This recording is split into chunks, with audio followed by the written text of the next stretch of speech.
ವಿಜಯನಗರದ ತಾಲೂಕು ಆಸ್ಪತ್ರೆಯಲ್ಲಿ ಎಂತಹ ದುಸ್ಥಿತಿ ಇದೆ ಗೊತ್ತಾ? ನಿಮ್ಮ ಪಬ್ಲಿಕ್ ಟಿವಿಯ ಅನಾವರಣ ಮಾಡ್ತಾ ಇದೆ ಅಲ್ಲಿನ ದುಸ್ಥಿತಿಯ ಡೀಟೇಲ್ಸ್ ಅನ್ನ ಆರೋಗ್ಯ ಸಚಿವರು ಗಮನ ಇಟ್ಟು ನೋಡಬೇಕಾಗಿರುವಂತಹ ಸ್ಟೋರಿ ಇದು. ತಾಲೂಕು ಆಸ್ಪತ್ರೆಗಳನ್ನ ಹಿಂಗ್ ಮಾಡ್ತೀವಿ ಅಂತ ಎದೆ ಉಬ್ಬಿಸ್ಕೊಂಡು ಕೊಚ್ಕೊಳ್ತೀರಲ್ಲ, ಈ ಕತ್ತಲೆ ಕೂಪವಾಗಿರುವಂತಹ ತಾಲೂಕು ಆಸ್ಪತ್ರೆ ಕತೆ ನಾವು ಹೇಳ್ತೀವಿ ಕೇಳಿ.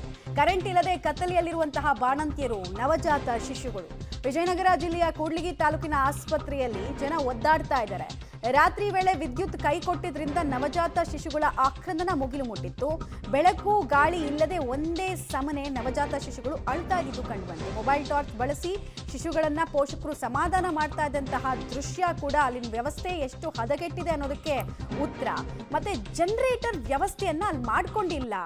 ಆಸ್ಪತ್ರೆ ಸಿಬ್ಬಂದಿಗಳು ಮತ್ತು ಸಂಬಂಧಪಟ್ಟಂತಹ ಅಧಿಕಾರಿಗಳು ಯಾರೂ ಕೂಡ ಅಲ್ಲಿ ಮಾಡಬೇಕಾಗಿದ್ದ ಕೆಲಸ ನೆಟ್ಟಗೆ ಮಾಡಿಲ್ಲ ಅನ್ನೋದು ಗೊತ್ತಾಗ್ತಾ ಇದೆ. ನಿಮ್ಗೆ ವಿಜುವಲ್ಸ್ ತೋರಿಸ್ಬಿಟ್ಟು ಎಕ್ಸ್ಪ್ಲೈನ್ ಮಾಡ್ತಾ ಇದೀವಿ ನೋಡಿ. ಅಲ್ಲಿ ನವಜಾತ ಶಿಶುಗಳ ವಾರ್ಡ್ ಇದೆಯಲ್ಲ, ಅಲ್ಲಿ ಈಗ ತಾನೇ ಹುಟ್ಟಿರೋ ಕೂಸುಗಳು ಅಳ್ತಾ ಇದ್ದಾವೆ. ಕಾರಣ ಅವಕ್ಕೆ ಶಕೆ ತಡೆಯೋದಕ್ಕಾಗ್ತಾ ಇಲ್ಲ, ವೆಂಟಿಲೇಷನ್ ಪ್ರಾಬ್ಲಮ್ ಆಗಿದೆ. ಇನ್ನೊಂದು ಕಡೆಗೆ ಅದ್ರ ಪಕ್ಕದಲ್ಲೇ ಬಾಣಂತಿಯರು ಕೂಡ ಇರ್ತಾರೆ. ಅವ್ರ ಪರಿಸ್ಥಿತಿ ಎಷ್ಟು ಡೆಲಿಕೇಟ್ ಇರುತ್ತಂತ ಗೊತ್ತು ನಮಗೆ ಹೆರಿಗೆ ಆದಮೇಲೆ. ನೋಡಿ, ಇದು ಆಸ್ಪತ್ರೆ ಅಂತಾರ ಇದನ್ನ. ಕತ್ತಲೆ ಕೋಣೆನಲ್ಲಿ ಎಲ್ಲರನ್ನೂ ಕೂಡ ತಂಗಿದೆ. ಪ್ರತಿ ರೂಮ್ಗಳ ಪರಿಸ್ಥಿತಿಯನ್ನು ನಿಮಗೆ ವಿಡಿಯೋ ಸಮೇತ ನಾವು ತೋರಿಸ್ತಾ ಇದ್ದೀವಿ.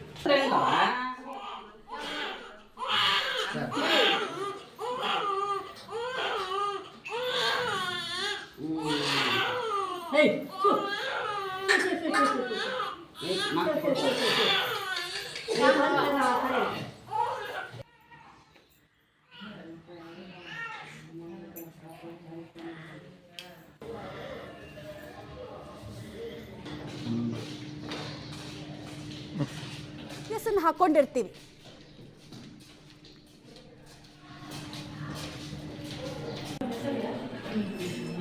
ನಾವೊಂದು ಮನೇಲೇನೆ ಕರೆಂಟ್ ಕೈ ಕೊಟ್ಟು ಅಂತ ಅಂದ್ರೆ UPS ಅನ್ನ ಯೂಸ್ ಮಾಡ್ತೀವಿ. ಅಂತದ್ರಲ್ಲಿ ಇಷ್ಟು ದೊಡ್ಡ ತಾಲೂಕಿಗೆ ದೊಡ್ಡ ಆಸ್ಪತ್ರೆ, ಅಲ್ಲಿ ಕರೆಂಟ್ ಇಲ್ಲ. ಎಲೆಕ್ಟ್ರಿಸಿಟಿ ಬ್ಯಾಕಪ್ ಬಗ್ಗೆ ಕೇಳಕ್ಕೆ ಹೋಗಬೇಡಿ. ಮೂಲಭೂತ ಸೌಕರ್ಯಗಳ ಕೊರತೆಯನ್ನು ಎದುರಿಸ್ತಾ ಇದೆ ಈ ಆಸ್ಪತ್ರೆ. ಪಾಪ ಪ್ರೈವೇಟ್ ಹಾಸ್ಪಿಟ್ಲಿಗೆ ಹೋಗೋಕ್ಕಾಗದಿರುವಂತಹ ಜನ ಇಲ್ಲಿ ಬಂದು ನರಕ ಯಾತನೆಯನ್ನು ಅನುಭವಿಸ್ತಾ ಇದ್ದಾರೆ. ಆ ಮಕ್ಕಳನ್ನ ಸಮಾಧಾನ ಮಾಡೋಕ್ಕೂ ಆಗಲ್ಲ, ಬಾಯಿ ಬರಲ್ಲ, ಅವಕ್ಕೆ ಅರ್ಥ ಆಗಲ್ಲ, ವೆಂಟಿಲೇಷನ್ ಪ್ರಾಬ್ಲಮ್ಮು. ಈ ಕಡೆ ಬಾಣಂತಿಯರದು ಸ್ಥಿತಿ ಭಿನ್ನವಾಗಿಲ್ಲ. ಡೀಟೇಲ್ಸ್ ಕೊಡ್ತಾರೆ ಅಮರೇಶ್, ಇಷ್ಟೊಂದು ದುಸ್ಥಿತಿ ಯಾಕೆ ಆಸ್ಪತ್ರೆಗೆ? ಸಾಮಾನ್ಯವಾಗಿ ಒಂದು ಮನೇಲೇನೆ UPS ಅನ್ನ ಬ್ಯಾಕಪ್ಗೆ ಅಂತ ಇಟ್ಕೊಂಡಿರ್ತೀವಿ. ಅಂತದ್ರಲ್ಲಿ ತಾಲೂಕು ಆಸ್ಪತ್ರೆ, ಜನರೇಟರ್ ಇಲ್ಲ, ಎಲೆಕ್ಟ್ರಿಸಿಟಿ ಬ್ಯಾಕಪ್ ಇಲ್ಲ ಅಂದ್ರೆ ಏನರ್ಥ? ಇದು ಫಸ್ಟ್ ಟೈಮ್ ಈ ಥರದ ಪ್ರಾಬ್ಲಮ್ ಇಲ್ಲಿ ಫೇಸ್ ಮಾಡ್ತಿರೋದು ಜನ, ಅಥವಾ ಈ ಹಿಂದೆ ಕೂಡ ಇಂಥದ್ದೇ ಪ್ರಾಬ್ಲಮ್ಸ್ ಈ ಆಸ್ಪತ್ರೆ ಬಗ್ಗೆ ಕಂಪ್ಲೇಂಟ್ ಕೇಳಿ ಬಂದಿತ್ತಾ? ಮಮತಾ, ಕೂಡ್ಲಿಗೆ ತಾಲೂಕು ಆಸ್ಪತ್ರೆಯಲ್ಲಿ ಇದೇ ರೀತಿಯ ಘಟನೆ ಪದೇ ಪದೇ ಮರುಕಳಿಸ್ತಾ ಇದೆ ಅನ್ನುವಂತ ಗಂಭೀರ ಆರೋಪ ಕೇಳಿ ಬಂದಿರುವಂತದ್ದು. ಅಂದ್ರೆ ಆಸ್ಪತ್ರೆಯಲ್ಲಿ UPS ಜನರೇಟರ್ ಎಲ್ಲವೂ ಕೂಡ ಇದೆ, ಆದ್ರೆ ಅಲ್ಲಿರ್ತಕ್ಕಂಥ ಅಧಿಕಾರಿಗಳೇನಿದ್ರೆ ಅವನ್ನ ಮೈಂಟೈನ್ ಮಾಡುವಲ್ಲಿ ವಿಫಲರಾಗಿದ್ದಾರೆ. ಇದೇ ಕಾರಣಕ್ಕೋಸ್ಕರ ಕರೆಂಟ್ ಕೈ ಕೊಟ್ಟಾಗ್ಲೆಲ್ಲನೂ ಸಹಿತ ಎಲ್ಲಾ ಸಂದರ್ಭದಲ್ಲಿಯೂ ಕತ್ತಲಲ್ಲೇನೆ ಅಲ್ಲಿರ್ತಕ್ಕಂಥ ಜನರು ಅಂದ್ರೆ ದಿನಗಳನ್ನ ಕಳಿಬೇಕು. ಅದ್ರ ಜೊತೆಗೆ ಬಾಣಂತಿಯರು, ಮಕ್ಕಳು ಎಲ್ಲರೂ ಕೂಡ ನರಕಯಾತನೆಯನ್ನ ಅನುಭವಿಸಬೇಕಾಗುತ್ತೆ ಅನ್ನುವಂತ ಮಾಹಿತಿ ಸಿಕ್ಕಿರುವಂತದ್ದು. ಅಂದ್ರೆ ನಿನ್ನೆ ರಾತ್ರಿ 1 ಗಂಟೆ ಸುಮಾರಿಗೆ ಹಾಗೆ ಸಂಪರ್ಕದಲ್ಲಿರಿ. ಈ ವಿಚಾರವಾಗಿ ಮಾತನಾಡೋದಕ್ಕೆ ನಮ್ಮ ಜೊತೆಗೆ DHO ಆಗಿರುವಂತಹ ಡಾಕ್ಟರ್ ಶಂಕರ್ ನಾಯಕ್ ಅವರೇ ಸಂಪರ್ಕದಲ್ಲಿದ್ದಾರೆ. ಸರ್ ನಮಸ್ಕಾರ.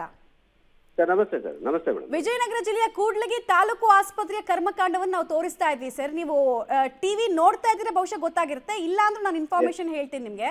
ಅಲ್ಲಿ ಒಂದ್ ಕಡೆಗೆ ಶಿಶುಗಳು ಒದ್ದಾಡ್ತಾ ಇದಾವೆ, ಕಾರಣ ಕರೆಂಟ್ ಇಲ್ಲ, ಅಲ್ಲಿ ಎಲೆಕ್ಟ್ರಿಸಿಟಿ ಬ್ಯಾಕಪ್ ಇಲ್ಲ, ಜನರೇಟರ್ ಇಲ್ಲ, ಮೂಲಭೂತ ಸೌಕರ್ಯ ಯಾವುದೂ ಇಲ್ಲ. ಯಾಕಾದ್ರೂ ಇಲ್ಲಿ ಬಂದ್ವಿ ನಾವು ಅಂತ ರೋಗಿಗಳು ಒದ್ದಾಡ್ತಿದ್ದಾರೆ. ಸರ್, ನಿಮ್ ಗಮನಕ್ಕೆ ಬಂದಿದೆಯಾ ಈ ವಿಚಾರ? ಇಲ್ಲ, ನನ್ ಗಮನಕ್ಕೆ ಬಂದಿದೆ ಮೇಡಮ್. ಅಂತದ್ದು ಏನೂ ಆಗಿಲ್ಲ. ಬಟ್ ಏನಾಗಿದೆ ಅಂದ್ರೆ ಹಿಂದ್ಗಡೆ ಕ್ವಾರ್ಟರ್ಸ್ ಹತ್ರ ಕಂಬದಲ್ಲಿ ಏನೋ ಸ್ಪಾರ್ಕ್ ಆಗಿತ್ತಂತೆ. ಅದಕ್ಕೆ ಏನ್ ಮಾಡಿದೆ, ಅದಕ್ಕೆ ರಿಪೇರಿ ಮಾಡ್ಲಿಕ್ಕೆ ಅಂತೇಳಿ ಜನರೇಟರ್ ಸ್ವಲ್ಪ ಇದು ಇತ್ತದು. ಜನರೇಟರ್ ಸ್ವಲ್ಪ ಎಲ್ಲ ಆಫ್ ಮಾಡಿ ಅದನ್ನ ರಿಪೇರಿ ಮಾಡೋಷ್ಟರಲ್ಲಿ ಒಂದು 45 to 1 hour ಆಗಿತ್ತು. So everything is functioning madam. ಅವಾಗೆ ಒಂದ್ ತಾಸಾದ್ಮೇಲೆ ಎಲ್ಲ ರೆಕ್ಟಿಫೈ ಆಗಿ ಇದು ಆಗಿದೆ. ಅದು ಕರೆಕ್ಷನ್ ಮಾಡ್ಲಿಕ್ಕೆ ಅದು ಟೈಮ್ ತಗೊಂಡಿದೆ. ಬಟ್ ಜನ ಹೇಳ್ತಾ ಇರೋದು ಒಂದು 5-6 ಗಂಟೆಗಳ ಕಾಲ ನಾವು ಹಿಂಗೆ ಒದ್ದಾಡಿದೀವಿ. ಮತ್ತೆ ಇದು ಫಸ್ಟ್ ಟೈಮ್ ಅಲ್ಲ ಈ ಆಸ್ಪತ್ರೆ ಬಗ್ಗೆ ಇಂಥ ಕಂಪ್ಲೇಂಟ್ಗಳು ಬರ್ತಾ ಇರೋದು. ಹಿಂದೆ ಕೂಡ ಇಂಥದ್ದೇ ಕಂಪ್ಲೇಂಟು, ಸರಿಯಾಗಿ ಟ್ರೀಟ್ಮೆಂಟ್ ಸಿಗಲ್ಲ, ಮೂಲಭೂತ ಸೌಕರ್ಯ ಇಲ್ಲ. ಹಿಂಗಾದ್ರೆ ಹೆಂಗೆ? ನಾವು ಬೇರೆ ಆಸ್ಪತ್ರೆ ಅಫೋರ್ಡ್ ಮಾಡೋಕ್ಕಾಗಲ್ಲ ಅಂತ ಇಲ್ಲಿ ಬರೋದು, ಇಲ್ಲಿ ನೋಡಿದ್ರೆ ಇಂಥ ಸ್ಥಿತಿ ಅಂತಿದ್ದಾರಲ್ಲ ಸರ್. ಇಲ್ಲ ಮೇಡಮ್, ಇಲ್ಲ ನಡೀತಾ ಇದೆ. ಡಾಕ್ಟರ್ಸ್ ಇದಾರೆ, ಕೆಲವು ಡಾಕ್ಟರ್ಸ್ ಕಡಿಮೆ ಇದಾರೆ. But we are doing hour level best. But ಎಲ್ಲವೂ ಇದಾರೆ. ಬಟ್ ಮೊನ್ನೆ ಮಾತ್ರ ಅದು ಏನ್ ಮೊನ್ನೆ ಕರೆಂಟಿನ ಏನಾಗಿತ್ತಲ್ಲ ನಿನ್ನೆ, ಅದು ಏನಾಗಿದೆ ಅಂದ್ರೆ ಸ್ಪಾರ್ಕ್ ಆಗಿದ್ದಕ್ಕೆ ಸ್ವಲ್ಪ ಅದು ಆಫ್ ಮಾಡಿ ಜನರೇಟರ್ ರೆಡಿ ಆದ್ಮೇಲೆ ಜನರೇಟರ್ ರೆಡಿ ಮಾಡಿರೋದು.